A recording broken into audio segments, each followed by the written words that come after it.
Senator Faisal Javed बात करना चाहते हैं मुझसे। सर, अगर इजाज़त हो, मेरी तो सोच ये थी कि मैं एक शेर पर इत्तेफाक करूंगा अपनी तकरीर, क्योंकि वो एक शेर इस पूरी जो बहस जो हो रही है उसको वो अपने अंदर समोता है, और इत्तेफाक से वो मेरे वालिद साहब का ही शेर है। और वो शेर ये है, यही कहा था मेरी आंख देख सकती है, यही कहा था मेरी आंख देख सकती है, तो मुझ पे टूट पड़ा सारा शहर नाबीना।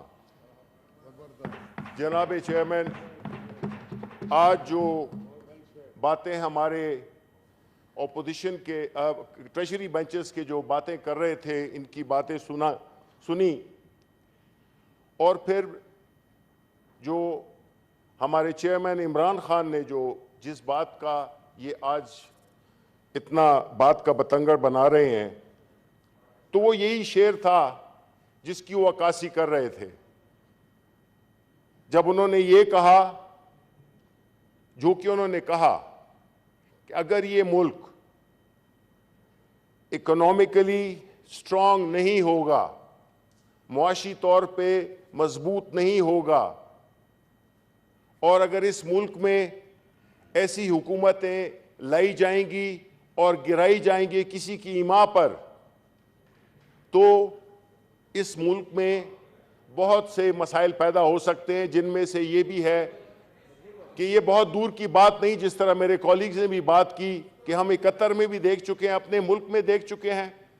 कोई सोच सकता था 1965 में या 68 में कि हमारा मुल्क दो नीम हो जाएगा? क्या यूएसएसआर को हमने नहीं देखा कि किस तरह उसकी इकोनॉमी को मेल्ट डाउन किया गया, और फिर इसी तरह उनके पास भी बहुत से एटम बम थे। देखें, आपको एटम बम आपकी जोग्राफियाई सरहदों की हिफाजत के लिए, आपकी उसके लिए डिफेंस के लिए बहुत अहम होते हैं, लेकिन जो स्ट्रांग इकोनॉमी है उसकी रिप्लेसमेंट नहीं है। कि अगर स्ट्रांग इकोनॉमी नहीं होगी तो सबसे पहले जो हमारा जो चीज मुतासिर होगी वो हमारा डिफेंस होगा। ये कोई बात है इस पे इतना शोर मचाने की? ये तो सिंपल बात है कि किस तरह से हमारे मुल्क में जो कि रिसेंट वाकयात में ये हमारे दुश्मन यही चाहते हैं, हमारे दुश्मन यही चाहते हैं कि ये मुल्क इकोनॉमिकली इतना कमजोर कर दिया जाए और इस तरह से स्ट्रैंगुलेट किया जाए जिससे कि इनके इवन जो एटॉमिक एसेट्स हैं उन पे भी इनको वो किया डिप्राइव किया जाए। तो ये बातें करना एक ऐसी हुकूमत खास तौर पे जो कि कमर्शियल ब्रेक की हुकूमत है, ये कोई वो हुकूमत नहीं है जो कि एक प्रॉपर तरीके से आई है। मेरे कलीग बात कर चुके हैं कि जिस तरीके से इस हुकूमत को गिराया गया वो सबके सामने है। जिस तरीके से इस मुल्क में हमारे आज़ादी मार्च को कुचला गया, जिसमें कि हमारी सारे कारकुनों पे, पुरअमन खवातीन पे, बच्चों पे, बूढ़ों पे जो ज्यादती की गई, ये बात बेसिकली उस चीज को छुपाने के लिए ये इन्होंने ये एक लाहासिल बहस शुरू की है। पाकिस्तान तहरीक इंसाफ इस मुल्क की सबसे बड़ी सियासी जमात है, पार्लियामेंट्री भी और पूरे मुल्क में उसके पीछे लोग खड़े हुए हैं।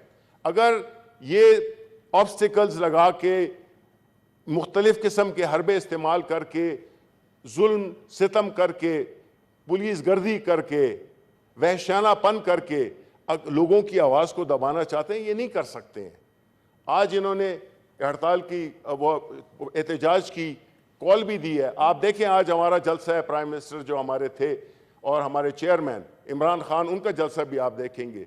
लोग, पाकिस्तान के अवाम इमरान खान के पीछे खड़े हो गए हैं।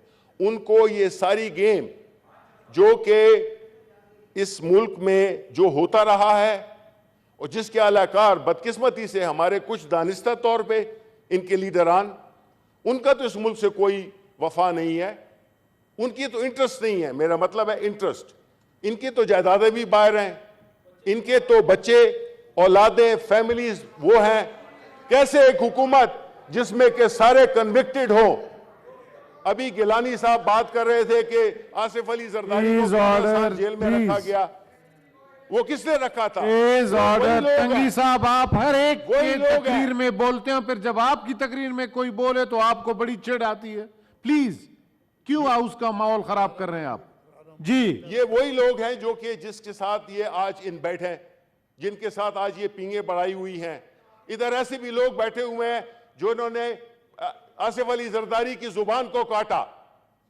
भूल गए हैं आप लोग ये मुनाफिकत क्यों करते हैं आप? ये जनाबे चेयरमैन, इस मुल्क में बहुत हो चुका। अवाम को, उनको, अवाम के मसाइल को, अरे मैंने आपका नाम लिया है, ये मैंने आपको ये तो मैंने चेयरमैन साहब, प्लीज। मैंने किसी का नाम नहीं लिया, मैंने सिर्फ आईना दिखाया है, मैंने किसी का नाम नहीं लिया। आप जी सर, चले तशरीफ रखें। जी शिबली साहब, वाइंड अप नाम करें। नहीं लिया। आप लोग जो जी आप जी, मुझे बताएं, गिलानी साहब बताएं, गिलानी साहब बताएं।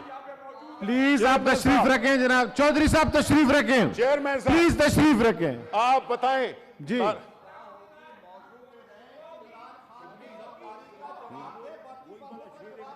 जी देखें, जी